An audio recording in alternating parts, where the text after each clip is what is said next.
Fala galera, tá começando mais um Connect Online.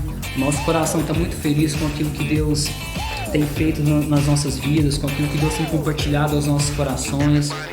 Nós sabemos que os dias têm sido difíceis para todos nós, mas o Espírito Santo de Deus tem nos fortalecido, a palavra de Deus tem nos alimentado e tem nos deixado de pé.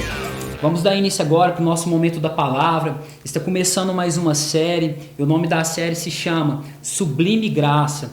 Nessas próximas 3 semanas nós vamos abordar assuntos relacionados à graça, à bondade de Deus, aquilo que Deus nos entregou, aquilo que Deus tem feito em nossos corações.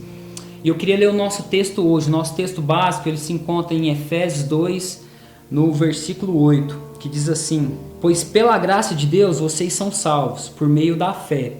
Isso não vem de vocês, mas é um dom de Deus. Pois pela graça de Deus vocês são salvos, por meio da fé. Isso não vem de vocês, mas é um dom de Deus.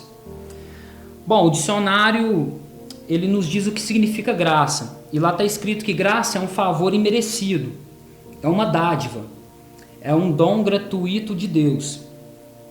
E quando eu escuto essa palavra graça, não tem como esquecer daquela expressão que é muito falada nos nossos dias. Eu creio que você já deve ter escutado uma expressão que diz assim: de graça até injeção na testa. De graça até injeção na testa. E se você parar para analisar essa expressão, ela é uma oferta enganosa, porque não tem nada de gratuito em tomar uma injeção na testa. Por quê? Porque vai ser algo que você vai sentir muita dor. Vai sentir muita dor, então não tem nada de gratuito nisso. Mas a Bíblia nos fala a respeito de algo que Deus nos dá de graça. A Bíblia nos fala a respeito de algo que Deus nos entrega de graça, que é a salvação, a minha salvação, a sua salvação, a nossa salvação nos é entregue de graça. Nós não pagamos por ela, nós não tínhamos condição de ter ela, mas Deus simplesmente nos entrega ela de graça. E quando eu escuto essa palavra também, não tem como não lembrar de qual era a nossa situação perante Deus.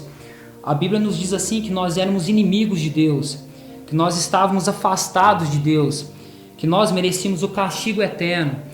Ninguém merecia o céu de Deus. O homem não poderia se salvar a si mesmo. O homem não tinha capacidade para isso. Em Isaías 53:6 nos é dito que nós éramos como ovelhas que se haviam perdido. Cada um seguia o seu próprio caminho. Mas o Senhor castigou o seu servo, fez com que ele sofresse o castigo que nós merecíamos. A nossa situação era muito crítica. Nós estávamos de fato com a passagem comprada para o inferno. Mas o Senhor, com a sua bondade, com a sua misericórdia, Ele interviu na nossa situação. Eu não sei se você consegue compreender o tamanho da gravidade que era a nossa situação, mas Deus simplesmente, Ele nos deu a salvação de graça. Existe uma historinha que eu creio que você também deve conhecer, que fala a respeito de um rei que era amoroso, de um rei que era justo, de um rei que era muito bondoso. E nesse reino, todas as pessoas, elas amavam esse rei, por ele ser muito bondoso. E tinha uma lei nesse reino que não poderia ser quebrada, porque se ela fosse quebrada, a pessoa que quebrasse essa lei, transgredisse essa lei, ela seria condenada a morrer por chibatadas. E certa vez, o filho do rei quebrou essa lei. Ele quebrou essa lei e o reino se dividiu, porque uma parte dizia: poxa, o rei não pode condenar o seu próprio filho, ele é um rei amoroso, ele é um rei bondoso, ele é um rei de misericórdias. Enquanto a outra parte do reino dizia: poxa, o rei precisa condenar o seu filho, porque ele é um rei justo, ele precisa fazer justiça. E no meio disso tudo, os dias foram se passando, e no dia do julgamento, o filho do rei foi condenado por ter transgredido a lei. Ele foi condenado a morrer. E chegou o grande dia. O filho do rei foi levado para a praça, o carrasco já estava pronto para aplicar a pena. O rei ele desce do seu trono e as pessoas estavam todas curiosas, estavam todas ansiosas. Será o que vai acontecer? O rei precisa perdoar o seu filho, enquanto outros diziam: não, o rei precisa julgar o seu filho, porque ele cometeu uma gravidade muito grande, ele quebrou a lei do reino. E o rei chega até o seu filho, tira suas vestes reais, entrega para ele, abraça o seu filho, e o rei simplesmente morre no lugar do seu filho para cumprir a lei. E foi exatamente isso que Deus fez por mim e por você. Nós não conseguiríamos de forma alguma pagar a sentença, mas Deus ele enviou Jesus, ele se entregou por nós, para que a salvação fosse de graça. Para a gente foi de graça, mas para Deus, Deus entregou a vida do seu Filho. Aquilo que Deus tinha de mais precioso, Deus entregou. Deus entregou a vida do seu próprio Filho. No livro de Tito, no capítulo 2, versículo 11, diz assim: porque a graça de Deus se manifestou salvadora a todos os homens. Então a graça tem dois aspectos. O primeiro aspecto dela é que ela nos salva. A graça nos salva. Continuando o texto, ela nos ensina a renunciar à impiedade e às paixões mundanas, a viver de maneira sensata, justa e piedosa nesta era presente. E a segunda coisa é que a graça nos ensina a andar em santidade.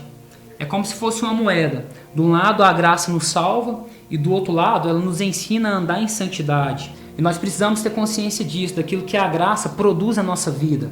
Ela nos salva, mas ela também nos aponta o caminho da santidade. A Bíblia nos diz assim que sem santidade ninguém verá a Deus. Paulo, o apóstolo Paulo, ele era um cara que falava muito da graça.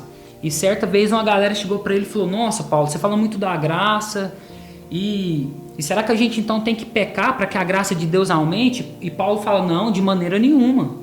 De maneira nenhuma. Como que nós vamos pecar contra aquele que nos entregou tudo? Como que nós vamos pecar contra aquele que nos deu tudo de graça? Deus nos entregou tudo de graça. Nós precisamos ter essa consciência. Nós precisamos pegar esse caminho que a graça nos aponta e precisamos trilhar ele.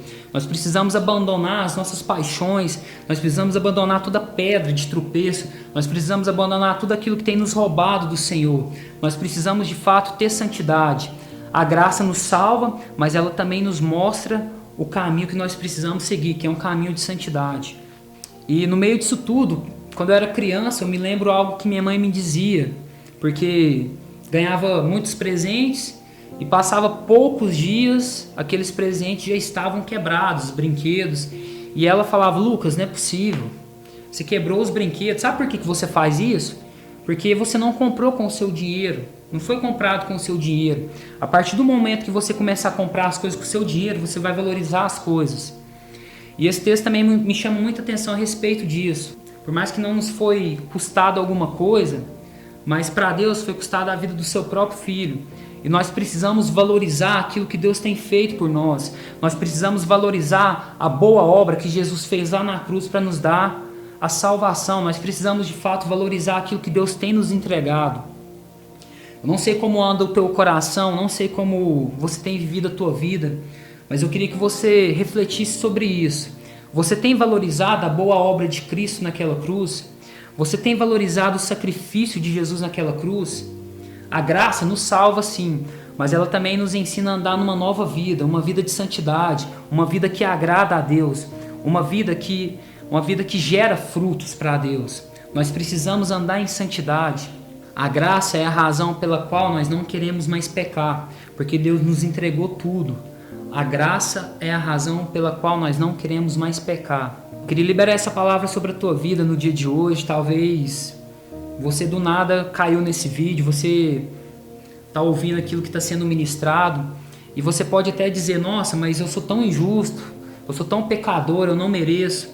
Eu queria liberar uma palavra sobre a tua vida, meu amado. Realmente, você é injusto, você não merece, mas a graça de Deus, ela nos abraça. A graça de Deus, ela é maior que o nosso pecado. A Bíblia diz assim que onde abundou o pecado, superabundou a graça de Deus. Deus é um Deus de misericórdia. Eu queria orar com você nesse dia, que o Senhor possa perdoar os seus pecados, que o Senhor possa trazer cura sobre a tua alma, que você possa ter um encontro verdadeiro com Deus, que você possa ter um encontro com a graça de Deus, essa graça que se manifesta através da fé. Se você tem fé, entrega a tua vida a Ele, entrega o teu caminho ao Senhor, confia nele e o mais Ele fará. Que Deus te abençoe em nome de Jesus. Amém, galera. Eu espero que você tenha sido abençoado por meio dessa palavra. Eu espero que essa palavra tenha falado ao teu coração. E se você não é inscrito, se inscreve no nosso canal, deixa o seu like, compartilha com mais pessoas e fique ligado, porque semana que vem tem mais vídeo dessa nova série falando sobre sublime graça. Deus te abençoe.